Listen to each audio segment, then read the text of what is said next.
We've all heard that saying that goalies are weird, but I'm here to try and help flip that script and let the goalies kind of fill that in with their own saying. So welcome back to a second episode of Goalies Are dot dot dot. We've got Carl Lindbom here from the Henderson Silver Knights, and really excited to see what you have for this. But I'm going to start out really quick with how would you finish this sentence? Goalies are I would say a little special, for sure. Yeah, okay. You say a little special. What yeah. what's so special? Well, I mean, I think in all of goaltending is you have to be a little bit weird or special to love it. And I think it's on a spectrum. I do. I think some goalies are a little bit more weird than others, and I think that a lot of goalies are very normal too and not weird. So I think it's on a spectrum. Where would you rank yourself on that spectrum if you had to go like a 1 to 10? Well, I would say I'd like to be as normal as possible. I know that I can get a little bit frustrated on the ice, and that might seem a little bit weird sometimes. But I don't know. I wouldn't say I'm very weird, but I don't know. I don't know. What's your favorite part about being a goalie? Because I feel like there's so many different areas where people can just fall in love with it, but what would be your favorite part? Yeah, that's a good question. I love just the competition of it. I love being like the last line of defense. I love winning games with my D-men and like a low scoring game is so much fun. Where did that start for you? Like, did you kind of jump into hockey and then end up being like, oh, I want to be a goalie, or was it just one of those gradual, okay, I guess I'll jump in net? Honestly, I started being a goalie because my older brother's a goalie too, and I thought he was really cool and all this stuff. The masks, the pads were really cool. So I just started being a goalie from a young age, and that was because of him, I'd say. Who's had your favorite mask like of all time? That's a great question. Oh, that's a great question. I really loved Hank. His style, all of his masks were so cool. I thought the blue and the red and with the white looked really good too. So I'd say one of his masks. I can't really say one, but all of his masks are really nice. It's okay. I feel like everyone can just agree Hank had style. Still does, but I mean, his Yep. game's always Yeah. always up there for everyone. Yes. Yes. I would say so too. So you're in your first season with Henderson. Just how has that transition been from playing in Sweden and kind of adapting to more North American hockey?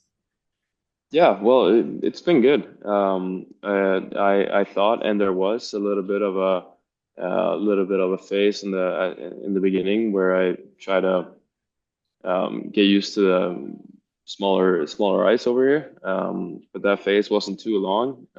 So I feel like I'm adapting to it pretty well and playing some good hockey. How has that been for you kind of mentally, just that shift into playing a different style a little bit? Yeah, well, it's fun. Like it's fun. It's a little bit scary when you get over here, and it feels more fast paced since everything's smaller and so much tighter. But it's really fun. Like you're more involved over here. You get more shots, you get more puck handles, and you're just a lot more involved, I'd say. So that's fun. Have you had to kind of change anything with your game, just with it being that faster feel and a little bit more involvement? Not really change anything, just small tweaks here and there, like kind of maybe not going too far out because there's a backdoor threat because it's and just having it in the back of my mind that over here there's a lot of pucks to the net and trying to create chaos and pucks are thrown at your feet. Uh, and playing behind the net, I would say is a big part. It's so you don't have nearly as much time as you do on the bigger ice, so that's been a big change. And I just have to ask because I feel like not everyone understands what goaltenders mean when they talk about not having as much time and it feeling Yeah. faster. What does that mean in net? Because I feel like when guys are skating, people get it because it's smaller rink, but from a goaltending perspective, What was that like? What does that mean to you? I think just passes are harder. They're on the tape. You got to plan ahead. You can't just focus on the guy who's got the puck because in a split second, the guy like behind you's got the puck. So you got to be aware of what's going on, and that over here, since the ice is smaller, that's more fast paced. Like those decisions they have to be quicker. So I'd say just that, and shots are better. Skaters are faster, so just everything on the ice feels faster. This might be a little bit of a biased question. Who do you think it's harder on though when they're coming over to the smaller ice in North America? Goalies or skaters? That's a great question. I honestly think skaters should probably, it depends on who you are as a skater, but I could imagine on the on the European ice, you have a lot more time as well. If you have the puck on the power play or something like that, and if you have the puck on the power play on the smaller ice, you're going to have so much less time. So um, it's an adapting phase for both, I'd say. And goaltending is hard too, but I'd say being a player and getting to the North American ice would be hard as well. I have to think though, because I feel like on the bigger ice, skaters might have just like have to skate more. Yeah. So I'm just like, I don't know. I feel like that adds a little bit to it as well. It's just like the stamina of like trying to get up and down the ice repeatedly so many Yeah, times. could be. Could be. Yeah. Yeah, you could be right about that. Yeah. But at the same time, I'm like, I don't know. Goaltending is always just more intimidating, I think, for everybody. So Yeah.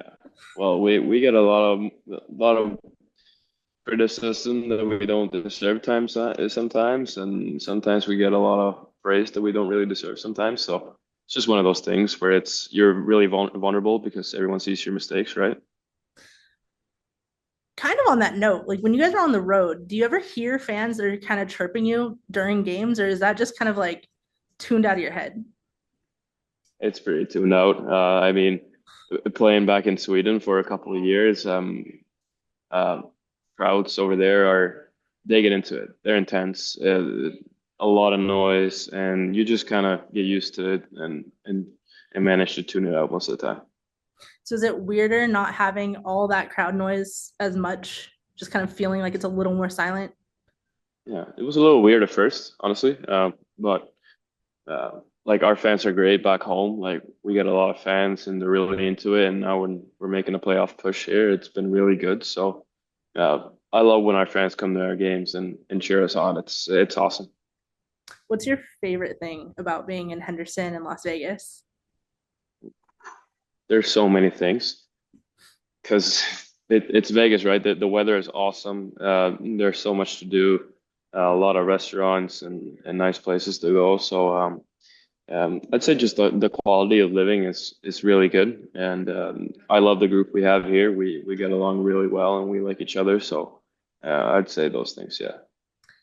If someone were coming to visit Las Vegas, what would be the place that you tell them, hey, you need to go here? I mean, obviously to a Henderson Silver Knights game, but Yeah, yeah. I was gonna say that. Um, I don't know. When people think of Las Vegas, right, they think of the Strip and all crazy stuff. But I think you should go to Summerlin. Summerlin is a really quiet and really beautiful area, and my basic answer for this question is play golf. Playing golf in Vegas is awesome. You have the mountains in the background, and the courses are often really nice. So I'd say that. my only thing is in the summer months, is it kind of harder? Yeah, yeah, you're right. You're right. It's gonna be really hot in the summers. The prime time I'd say is March and April. Yeah. Okay. All right, so planning trips around that, got it. Perfect. Yep. Yep. Um, okay, so just kind of walk me through like your game day routine. What does that look like for you, as much as detail as you can or want to provide? Okay. Well, first off, I love to sleep, and I think sleep is really important. So I try to sleep as much as I can the day before, and then get up, get changed, go to the arena, have some breakfast, and get warmed up, go on the ice for a little bit. Yeah, get going a little bit, have some lunch, get back home. Nap is important.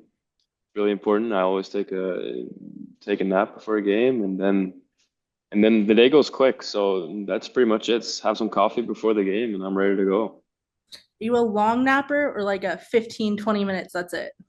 I'm a long napper. I'm a long napper. I always try to get at least 1.5 hours.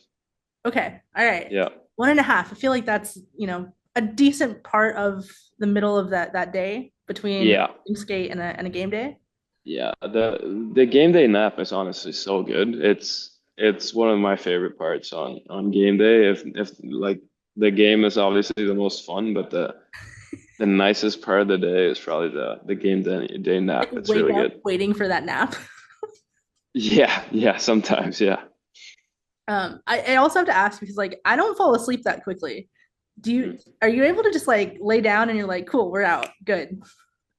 Yeah, me and my buddy was actually talking about this yesterday, how like your body is it's just used to napping on game days. So it's like you lay in bed and like in 5 minutes you're starting to fall asleep. So Okay, so on the flip side of that, if you had a perfect day off, what would you do?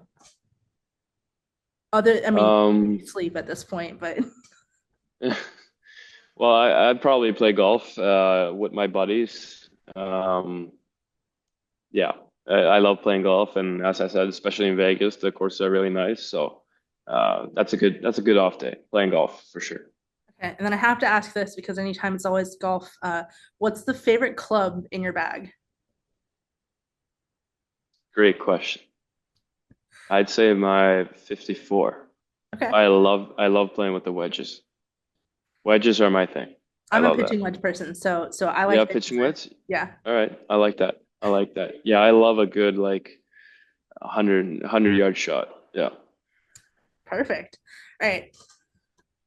I talk to a lot of goalies, and a lot of times people bring up like, "Oh, goalies are great skaters. Like you have to be able to skate to be a goalie," and a lot of people don't know that.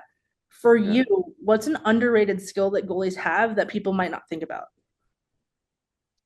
Awareness and ability to read the game, for sure. Yeah. Okay. Short answer, but I think that's so important Oh, to be able to read the game. Yeah. yeah, because I feel like a lot of people just think like you're standing in net, stopping a puck, and like nothing happens until it gets close to you. Yeah. But I mean, I feel like you guys are, no matter where the puck is on the ice, you have to have your eye on it. Yes, and you have to be one step ahead too. You can't just have your eye on it, but you have to have your eyes on exactly what's going on around you. Is that something like you have to train, or is that something that you just kind of have always done? It's something that we've always done, but you have to remind yourself. It's easy to just stare at the puck and be like, okay, shoot, shoot, shoot, and then he passes and then you're done. So so it's something you have to remind yourself of. It's like look up, I see what's going on, and stuff like that. Yeah. And then that awareness, I mean, because again, you can't just look at the puck. You have to see where everyone is on the ice. How do you kind of track that in Yes. mind? And is that something that like you just see in your mind, or is that a very visual where everyone is? It's pretty visual, I'd say. So if the puck carrier comes in, you gotta look to your left, look to your right, where other threats could be coming in, and try to make a read off that. So it's just a lot of like scanning the ice, looking at what's going on and what's going on outside the puck carrier. If the puck's in the corner, what's going on the other side, stuff like that. Yeah, because again, I feel like that's not something that people typically think about when they're thinking about a hockey game. It's usually just where the puck is, and Yeah, that's it. yeah, exactly. Yeah, yeah, you're right.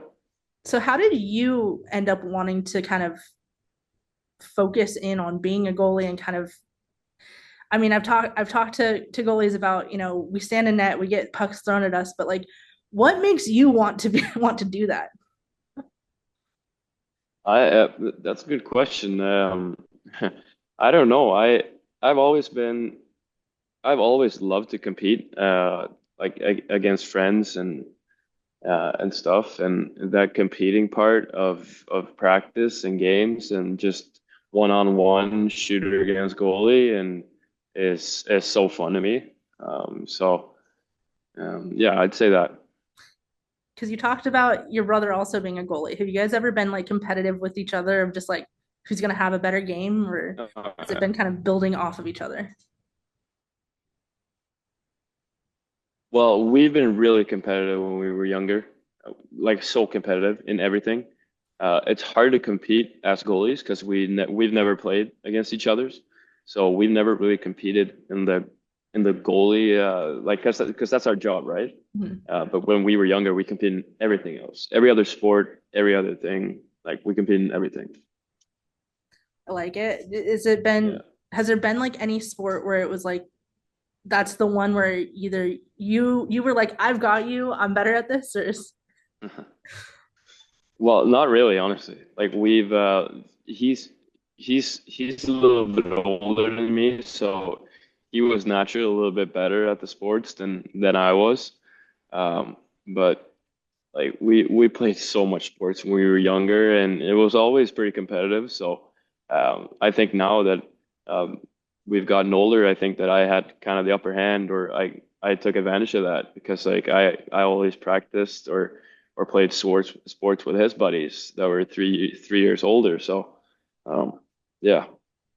was there ever anything that he kind of taught you having a little, a little more time when you guys were younger, that kind of stuck with you and like helped you? You mean on the, like the competitive side of things, like in Yeah. sports?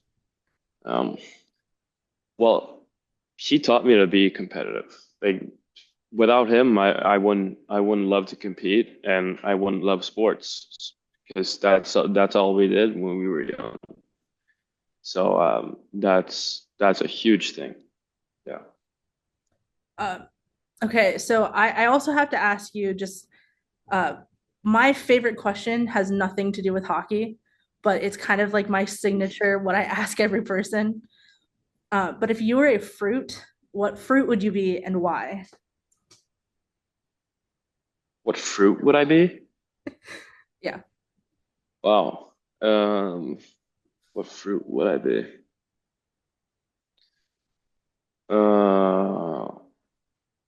Wow, I have no clue right now.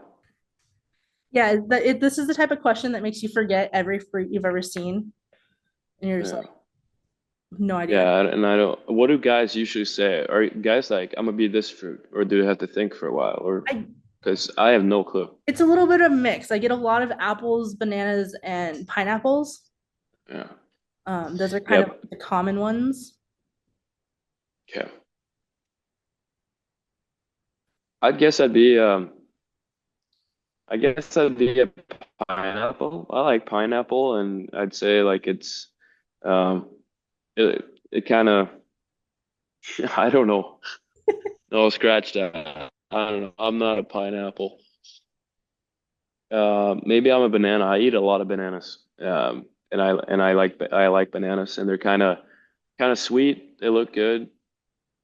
Oh, I have no clue. I don't even know what I'm saying. I'm just trying to say something. I have no clue, honestly. It's I'm okay. That's sorry. my favorite part of this question is because it just throws everyone What off. f- what fruit would I be? Can I get back to that? Of course. Um, Okay. we can move on. Okay, so just kind of getting back to the whole statement of like goalies are weird because that's the whole purpose of this series that I'm doing. And I kind of Yeah. want to flip the script because I think personally goalies are kind of just doing their thing and everyone else is just kind of judging and saying like, oh, they're so weird they do this. Um, if you had to say though, the weirdest thing, like either you or another goalie that's like, hey, this is what I see you do all the time. What's been the weirdest thing that you've seen? I haven't really had weird partners.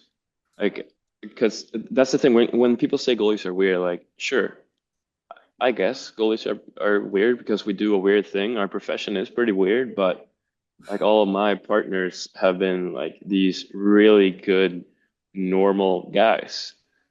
So it's a good question. It's a hard question because I haven't really seen anything. Maybe I do stuff that is weird. I'll give you one thing. I focus a lot on my breathing. like before the game and during the game. So that might look weird to guys, I guess. Just breathing really hard uh, before the games. It might look a little bit weird, yeah. See, I think that's a good practice though. I think like Yeah. people are trying to say things are weird, but it's probably something that like people should be doing anyway. Well, it helps me, so I don't really care what people think about it. So just kind of on that, you say breathing, but like if you're not in a game, Hmm. what's what are you kind of thinking about when you're either on the bench or kind of, if you're by the doors or whatever? Um, that's a good question. I try to be involved. I like sitting on the bench and be a part of the group and kind of helping out the boys and trying to speak to the guys if there's a play or if there's just anything happening, and I like to be involved. So I'm not really thinking about much else except hockey, but yeah, I don't mind it. Okay. Um, as you go throughout a season, are you the type of player who you ride the highs, or is it just stay even keeled, not too high, not too low? I'm even Q. I've always been, and I've always been told to do that by goalie coaches. Riding the highs are good, but then what are you gonna do when you're in a low? Are you gonna ride that low too and be depressed? You can't do that. So I like to kind of stay level-headed, and I know that I'm gonna have great games and I'm gonna have really bad games. So I try to just stay level-headed for sure. Just kind of because I feel like it's a struggle for everyone, but like if there happens to be a bad game or a bad practice that just kind Yeah, of happens, how do you yeah. move past that and just kind of blow it off and be like, okay, we're moving on? That's a great question. Because it's hard, right? And all the goalies I think can relate to this is like a week, like even a week or a month or a year, you can feel like something's off. You can feel like you're not really seeing the puck and you're letting in goals. So when that happens, I just try and focus on one thing. Just let the puck come to you. Don't chase it. It's gonna come. You don't have to chase anything. Just let it come to you. That's what I think in my mind, and that kind of gets me a little relaxed and just I'm just waiting for the puck and then reacting. I'm not tense and chasing the puck. I'm letting it come to me. Okay. Just because again, I'm trying to teach everyone, about goalies here. When you say Yeah. chase the puck, what does that mean to you? It pretty much means you're really tense and um, you're reaching for it. It's like you're thinking in your mind, okay, I have to make this save instead of like, okay, my glove is right here, everything's in a good spot. Shooting the puck, I'm letting it come to me, and then I'm reacting. It's like when I'm chasing the puck, I'm kind of making the first move. I'm like all tense and stuff like that. It's hard to explain, but it's kind of what goes through my mind. Okay. If you had, to teach maybe like a kid some type of terminology, what would be like the basic thing for a goalie that's like the number one, this is how I'd explain it. Explaining how to be a goalie. Yeah, I mean, like if you're just like a kid who's just like, yeah, I want to do this, like if you had to give them that little piece of advice, what would it be? Um, I would say enjoy it.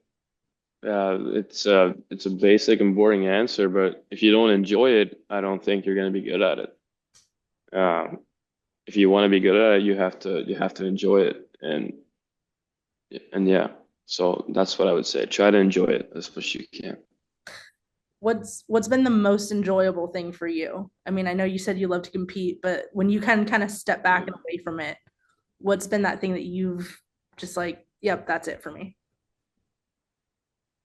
Do you mean like a thing that happened to me during my career, or I mean, if that's it, then sure, but more just like overall as like being a goalie, for most of your life, just like what's been the most, yes, this has been what I enjoy about this. I would say winning.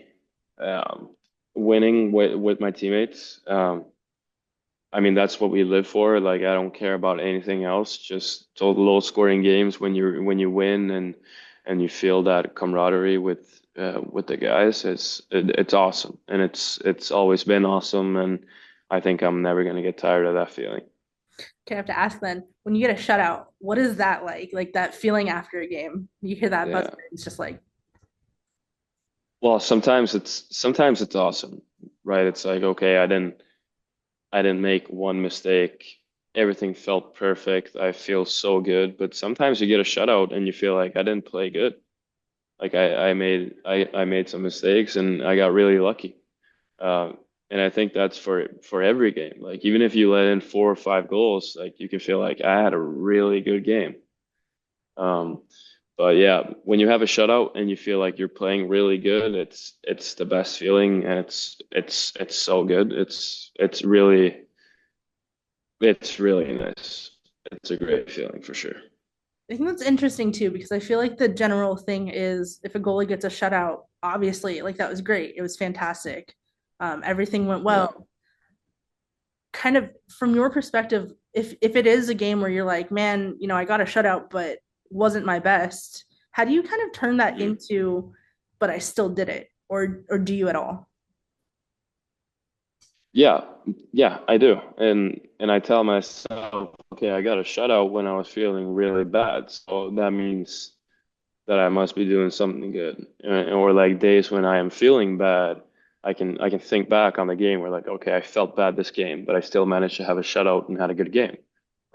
So that's important. Like anytime you have a good anytime you have a good game, I think that you should remember that and you should remember that feeling.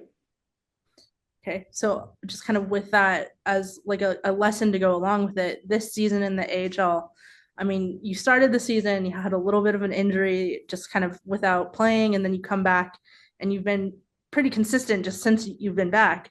What has that been like Mhm. for you kind of going throughout this whole year? Well, it went by quick at first. Well, it's been going by quick. I don't feel like we played 60 games. I feel like we've played 30. Um, and being hurt the first 15, 20 games, something like that. I didn't miss many games, but I think I missed like 10 games. I'm not, don't quote me on that, but I don't really know. But it was obviously tough. Like anytime you get an injury, it's tough. But at the same time, I knew that I would come back, and I knew that I'd play good. I always had that in my mind. Like me and Freddie, my goalie coach, were talking about it. Like when you get back, don't be nervous. Don't think too much. Like we're gonna be good and we're gonna play good. So just relax, chill out. And then just kind of as we come to the end of the season, come, down the line, what is it like to kind of face? I think it's what, like 4 weekends left of the season. What is it like for you to kind of see that coming and then just kind of be like, okay, now's the time. The points matter a little more now. Everything's kind of coming down to the wire. Like, how do you deal with Yeah. that? Well, I love it. Like this part of year is the best. It's like obviously the weather is getting better. It's and playoff hockey is around the corner, and these games matter a lot. And when games matter a lot, I think that's where I and the team I'm in right now thrive. So um, we're gonna make a big push for it here, and I'm sure that we're gonna find a way to play good for sure. Okay, so three more questions for you. Yeah. If you had to describe the energy heading into this end of the regular season Mm. in one word, what would it be? Just exciting. I'd say is one word, exciting. Yeah. Okay, all right. And then I'm also going to ask you, can you teach me how to say goalies are weird in Swedish? Yeah, sure. It's well, goalie is målvakt, so we say målvakter är konstiga. Yeah, I don't think I can say that. Yeah, it's yeah, Swedish is a tough one to pronounce, but yeah. Okay, well, I mean, someone will learn how to say it because you just said it. So Yeah, we'll go yeah, from yeah. there. Just try and yeah, And then the last thing is I just got to get back to the fruit question. I don't know if you have an answer for that one yet. yeah. Um, I honestly don't. I don't know what fruit I'm. That's gonna haunt me. I'll be Okay, thinking about it the whole day. I don't want to tell you. It's not that big of a Oh, question. I won't haunt me, but I'll think about it. I'll think about it, and I'll text you. Because Okay, I have nothing for you right now. I don't know. all right. You know what? Yeah, Maybe like as the year goes on, you'll kind of come back and be like, nope, I found it. This is exactly what I am. yeah. This is the fruit on. Yeah, yeah, yeah. I like that. Sounds good. Perfect. Well, I appreciate you joining me today. We ran for a while, but yeah, it was fun chat. Hope it wasn't too much for you, but No, absolutely not. Yeah, it was a great chat. I'm happy you asked me to do this.